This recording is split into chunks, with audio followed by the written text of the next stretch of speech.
So again, ito yung requirements natin. No? Medyo madali siya. So unlike before na di ba last time nasa 5 pixels. So ngayon ginawa ng 12. I don't know kung nirarush nila naman yung project. No? Pero 12 pixels muna tayo. So, do not cut the residentials. Ito talaga yung important dito, guys. Pag residential, sa newbies, binibigay yung residential. So, wag na wag nyong i-cut yung residentials, okay? Yung multi-layer lang yung kailangan nating i-match. Lahat ng multi-layers na big buildings, kailangan nating i-match. So, even though sinabi last time na hindi na kailangan i-match, so sinabi ni Sir Mark, eto, big buildings, should match layers. Okay? So, meaning, lahat ng layers ito, dapat kinakat ito. Tapos, minamatch. Hindi ito pwede. Okay? So, sige. Start tayo ha. So, basically, yung gagawin natin is ma-match lang natin yung left with the right image. So, normally, sa mga ganito, guys, wala namang building, no? So, obvious naman siguro na hindi magkaka-building dito. So, check nyo muna yung ibang views. Hindi ito indicator na building eh, di ba? Pwede itong tawag doon, pwede itong kahoy or ano diyan. So kung hindi kayo sure na may building, i-delete niyo na lang, delete and then submit. Not unless kung may makita kayong silhouette dito na obvious na building talaga, pwede. Pero pag wala, so delete niyo na lang at saka ipasa. This is unlike sa QBO, no, quick building repair na kung natatabunan ng puno, ignore dito guys, i-delete natin yan, ha? So next. So we have 12 pixel allowance. No? 12 pixels meaning ito. This is ito yung pixel count na supposed to be follow natin. So 1, 2, 3 ganon. Pero hindi naman siguro pwede na every time makapag-pull tayo ng task, i-count natin yung pixels na to, di ba? So use na lang natin yung common sense natin, no? So pagkakita mo, obvious ba na error? Like this, oh, di ba? Obvious na mali. So pag ganito, just redraw na lang. No, pwede tayong mag-repair, pwede tayong mag-redraw kung ano yung gusto nyo, kung ano yung mas madali. Pero dito kasi, madami tayong kailangan ayusin. So, aayusin natin dito, aayusin din natin dito. So, much better na mag-redraw na lang tayo. So, again, sa pag-draw ng residentials, no, ito residential to eh. So, sa pag-draw ng residential, no need to include, no? No need to do it as multi-layer. So, hindi kailangan na masyadong accurate no, yung pagkaka-label. Tingnan nyo, kita nyo, hindi lahat ng layer nahahabol ko. Pero importante dyan, nakuha natin yung base, which is this, yung nasa ibaba ng bahay. Ito yung tinatawag natin na base ng bahay, guys. So, dito, make sure na ma-capture natin yung base. Tama yung pag-capture natin ng base. Regardless kung nagmamatch ang mga layers, kung hindi man, basta residential, okay na yan. So, eto, papasa na natin. Next, balik tayo dito sa kabila. So, eto, medyo malaki lang, no? So, repair tool yung gagamitin ko. Hindi kailangan mag-redraw, just repair. So, again, guys, no, yung technique kasi dito sa 3DM, dapat tama yung pagkaka-label dito sa left. Kasi pag mali yung pag-label mo dito sa left, hindi mo dito mamamatch sa right, okay? So, madali lang siya kasi i-match. So, gagalawin nyo lang yung building to match, okay? Pero let's say, mali yung pag-label mo dito, ganyan, no? So, kahit anong gawin mo dyan, hindi mo yan mamamatch. Pag pinalo mo yan, malaki yung error dito. Pag pinalo mo to, error na naman dito. So, kailangan tama yung pagkaka-label dito sa left. No? So, yung benchmark dito, guys, is 60 seconds per layer. So, ano ba yung layer na yan? This is counted as one layer, okay? Pag hinati ko yan, magiging 2 layers na yan. Okay, so magiging 2 minutes na to. But, because na residential siya, so hindi kailangan natiin. Okay, so ayusin lang natin yung pagkaka-label nyo, no? Yan, repair tool lang yung ginagamit ko, ha? Wala nang ibang tool. So again, as much as possible, avoid redrawing, no? Not unless kung pangit talaga yung quality. Okay na to, pwede nang ipasa. Ito yung kailangan nating i-multi-layer, guys. This is called big building. So, indicator nito na big building siya is number 1, yung size. Malaki yung building. Number 2 is yung parking lot. So, normally pag big buildings, madaming parking lot like this one. Kita nyo, madami yung, malaki yung parking lot, meaning madami yung gumagamit ito. This can be commercial no, or industrial building, hindi natin alam. So, dito, Unahin muna natin yung base tsaka yung top. Sa pagdraw ng top, guys, ito lang yung gawin nyo. Pag nagdraw kayo ng top, no, yung nakapatong, yung base muna yung kukunin nyo. Huwag nyong ganyanin, no? Huwag nyong ganyanin yung top yung ipa-follow. No, this is wrong. So, pag nagdraw kayo ng base, pag nagdraw kayo ng layer, no, na nakapatong, dito kayo kumuha sa base mismo ng layer. After that, teka, i-match natin ng maayos. Yan. Hindi pwede yung ganito, hindi nakamatch, di ba? Obvious naman na hindi nakamatch. So, this is wrong. So, dapat ayusin natin yung matching. After that, hold shift, baliktad. Ulitin natin. So, ganyan yung magiging itsura. Ang pangit. Bakit? Ay, okay. So, kaya pala hindi ko makuha kasi may wall dito, yung building. So, dapat magiging ganyan siguro yung itsura nyo. Yan, dapat ganyan siguro. Malito yung wall na pina-follow. Okay.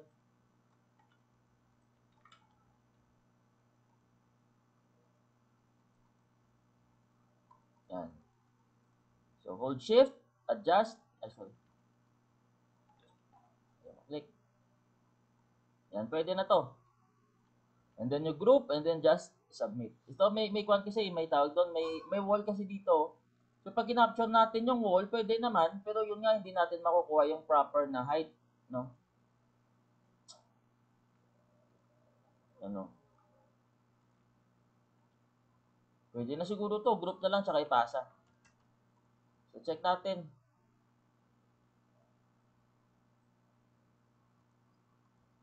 Next, dito. Guys, yung mga ganito, wag nyo ibaliwala, no? So, yung problema kasi dito sa mga ganito is hindi lahat ng reviewers, same yung requirement, kina-follow yung mga requirement, no? So, pag ganito, ayusin nyo na lang. Yan. So, again, repair to lang. Yan.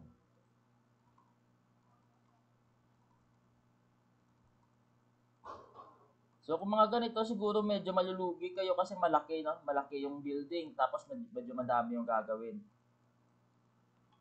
Pero kaysa ibalik yung mga task ninyo, sayang naman, no? Isang building lang, pero binalik lahat ng task. May possibility kasi, guys, na ibabalik lahat ng task nyo pag sunod-sunod yung errors, okay? Ayusin natin, and then ipasa. Ito, although big building siya, pero wala kasing visible layer. So, ito pwede nating i-group at i-cut tapos i-group, no? Kita nyo naman. Kung ganito yung results ng AI, hayaan nyo na lang. Pwede naman yan. So, sige. Daming big buildings. Ay.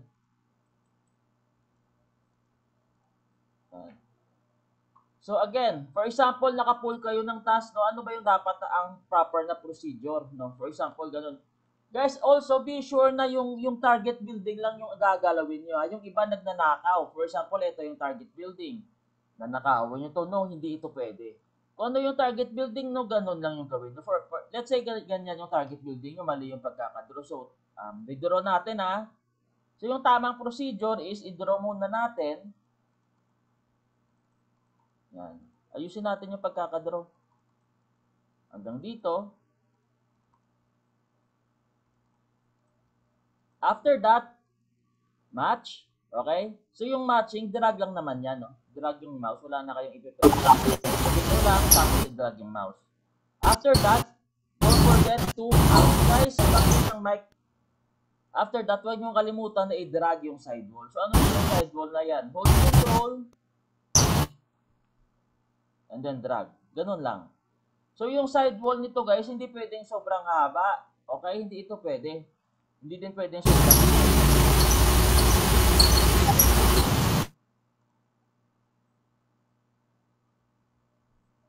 Leonardo, pa-mute ng mic. So, sa sidewall, guys, dapat accurate tayo, Hindi pwedeng sobrang haba, hindi pwedeng sobrang ikli. So, pag ganyan, okay na yan.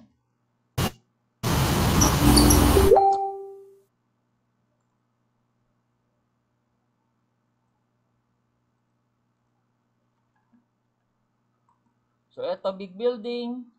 Pero okay din naman yung minsan makaka-pull kayo ng ganito, no, wala na kailangan ayusin. Adjust lang natin yung wall. Okay na to, pwede nang ipasa. Next, dito. So, check natin kung tama. Yan. Kita nyo, hindi ko mahabol. Guys, huwag kayong mag-alala no kung hindi siya mag-match. Okay lang yan kasi nga hindi naka-multi-layer. Huwag nyo habulin to. Importante, makuha natin yung base ng bahay. So, pag na-multi ko to kasi, mahabol natin to. Yan. Mahabol natin. But, again, hindi kailangan i-multi-layer. So, yung requirement, hindi dapat naka-multi-layer. So, okay na to. Pwede na lang ipasa. Again, we have 12 pixel error allowance. So, napakalaki na yon guys. Ito, check natin kung may building. I think wala talagang building dito, no? Kung walang building, don't forget to delete and then just submit. Bayad pa rin to, wag kayong mag-alala. So, review muna tayo. Check natin yung mga task na mga kasama natin. So, si BML Aaron, I don't know kung andito ka. Check natin yung mga task mo para makita din ng iba kung ano yung mga errors na dapat nating i-check. Okay? So, check muna natin. Okay yung task. Walang problema. Pasa. Next. O, diba? So, okay yung task. Walang problema. So, big building. Dito lang actually kayo malulugi, no? So, hopefully, hindi kayo makapull ng ganito ng mga big buildings. Kasi medyo time consuming siya kung ayusin. So, again, yung benchmark natin is supposed to be, ayusin na natin. Medyo malayo lang yung matching, pero still, okay siya. Yung requirement again natin is 60 seconds per layer, no? So, dapat kailangan nating habulin yan, guys, para maka-earn tayo ng 75 pesos. Kasi pag hindi natin mahabol yung I don't think building ito, no? Ito, ground to eh. Ito lang siguro. So, sa ganitong instance, guys, no, na mali, okay? Mali yung pag-capture ng neighbor, eh. Kita nyo naman. This time, we need to report. Okay? I-report natin, hindi ito pwede. So, how to report? Mayroon akong link andito sa pin messages. Nasa itaas, how to report yung neighbor. Hindi ito pwede, guys. Huwag nyo hayaan na ganito yung itsura. So, i-report natin to ngayon. Hanapin lang natin kung alin yung neighbor. Generate report. Delete. Huwag nyo hayaan na ganito. Huwag nyo dugtungan. Okay lang siguro kung extension, no? Kung may mga extension, pwede kayo mag-connect. Pero this one kasi kalahati na ng bahay. So, hindi naman ito pwede na idugtungan natin. So, report na lang natin saka ayusin yung pag-label. Again, like I said, better to be safe, no, than to be sorry.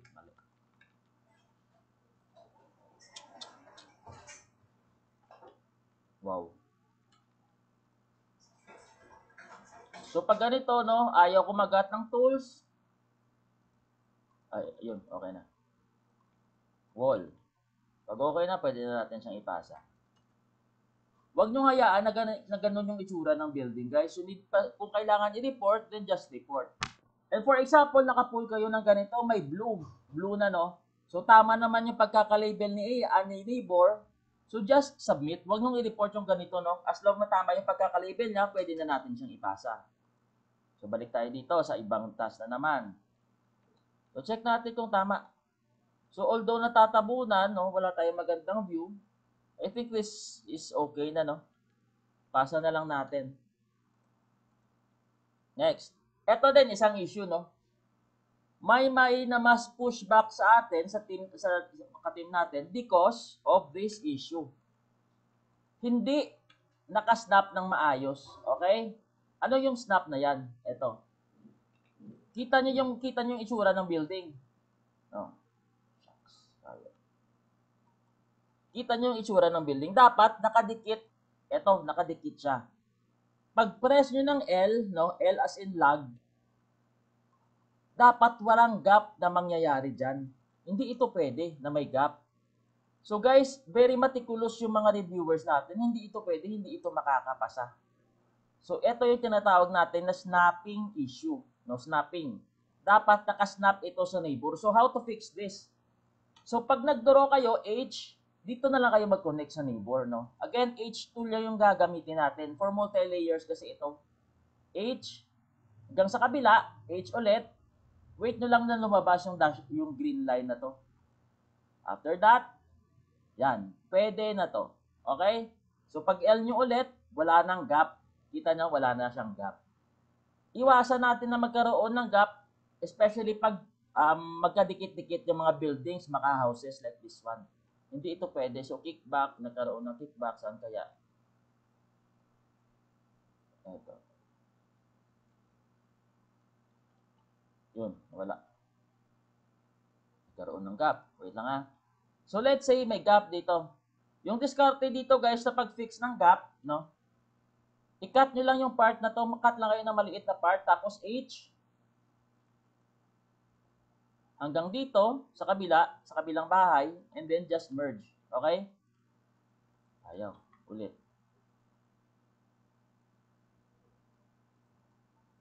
Yan. Yan. Okay? So, H. Tapos merge lang. Okay na. Pwede na natin siyang ipasa. So, next. Dito. Ito yung issue niya. Hindi lang nakamatch ng maayos. Pero I think, ganyan siya. Again, you can use the right, no? Ito yung ginamit ko yung right as reference, no? Kita nyo, may garahe siguro dito. Or ganyan siguro yan, extended. After that, make sure na tama yung matching. Yan. And then yung wall niya kasi kita nyo naman, sobrang haba. Ayusin natin yung wall. Pag okay na, pwede na natin siyang ipasa. So next, dito. So minsan nakaka-pull kayo ng ganito, wala na kailangan gagawin, no? So, sa matching pala guys, be sure no to fix yung first. Normally kasi sinecheck namin is yung first view. No? So as much as possible kung mag-fix sa'yo, make sure na nakamatch yung first view. Yun lang kasi yung kailangan na nating i-match yung one frame na kailangan nating i-match. So the rest, normally pag nag-match yung first view natin, ito, so magma-match na yan lahat. So again, huwag kayo magpili ng view as much as possible. Pag pull nyo, kung ano yung view na nakikita, yun lang yung pipiliin natin. So check natin ito. So guys, who can tell me kung ano yung mali dito? Sige nga, kung naintindihan nyo yung training. Ano yung mali dito?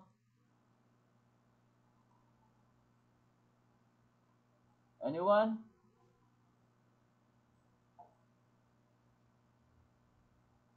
Wala. Dito, ano yung mali dito guys?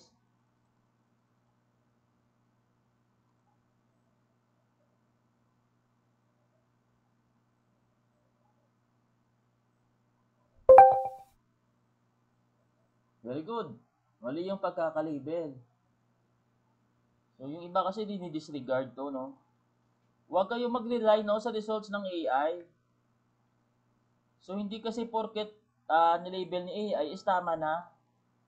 So ito kasi obvious, malayo. Pakalayo. Yan. So, again, we have 12 pixel error allowance, no? So, okay na to. Pwede na siyang ipasa. So, again, better to be safe than to be sorry. So, ito, ayusin lang natin konti. Okay na. Pasa. Diba? Dali lang. Guys, questions? Yung na-mass pushback kahapon, okay? So, guys, please, ayusin natin ha. So, sayang kasi, although although na may kikitain pa rin kayo, pero iba pa rin kasi na tawag doon, yung full payment yung nakukuha nyo. Kasi pag na-mass pushback, hindi full payment yung makukuha ninyo. So, sayang din naman, sayang yung pagod. Yung iba, babad na babad sa work, tapos na-mass pushback. So, sayang din naman. So, last two examples tayo ha. So, eto, I think much better na mag-redraw na lang tayo, no? Kasi madami yung gagawin. Pwede itong i-multi-layer, guys. So, yan. Again, pag nag-multi-layer tayo, hindi pwedeng hindi nakamatch yung mga layers, ha? Sa residential lang pwede. No, hindi nakamatch. Okay lang. Pero pag multi-layer, big buildings, kailangan dapat nakamatch yung mga layers. Hindi pwedeng hindi siya nakamatch. So, eto, pwede natin tong i-multi-layer para hindi tayo malugi sa oras. Kasi pag hindi natin to minulti, big building, medyo malaki yung aayusin, so baka malugi tayo sa oras. Yan. So yung gagawin ko dito is ika-cut ko lang, no? Lahat ng pwedeng i-cut. Ay, sorry. Yan, cut. Ay, hindi ko pa pala na-match. So, match. Ito. Wall muna. Yan. So, after makat, no, hold out, ALT, or pwede mag-shift, depende. You can use out, ALT to match, no? Kita nyo, nagmamatch siya. Usa. Ito kasi sa alt, yung height nag-a-adjust. Pwede din mag-shift kayo, hold shift sa kabila. Pwede din yung ganyan. Kaso nga lang,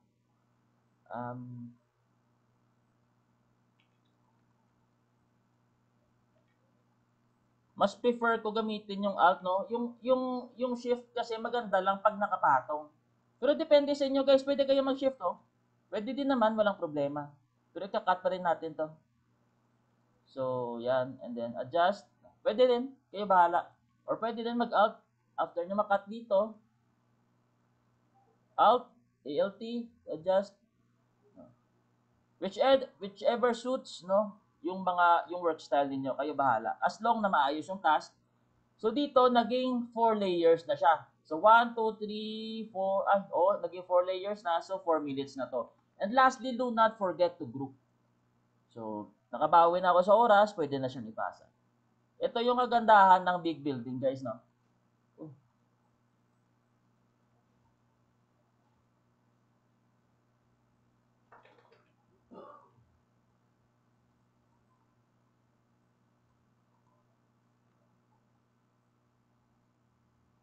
Guys, questions?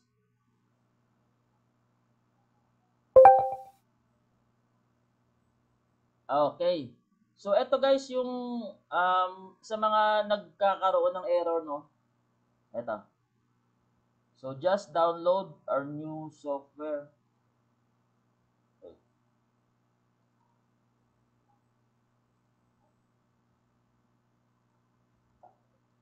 Download and extract na lang, good to go na to. Okay. So, guys, questions pa?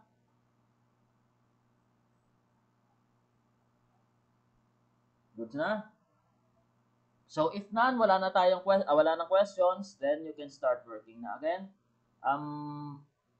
Please tell, no, yung mga kasamahan nyo na hindi naka-attend, pwede ako mag-run ulit around 11:30. Okay? So, salamat guys. Thank you for attending.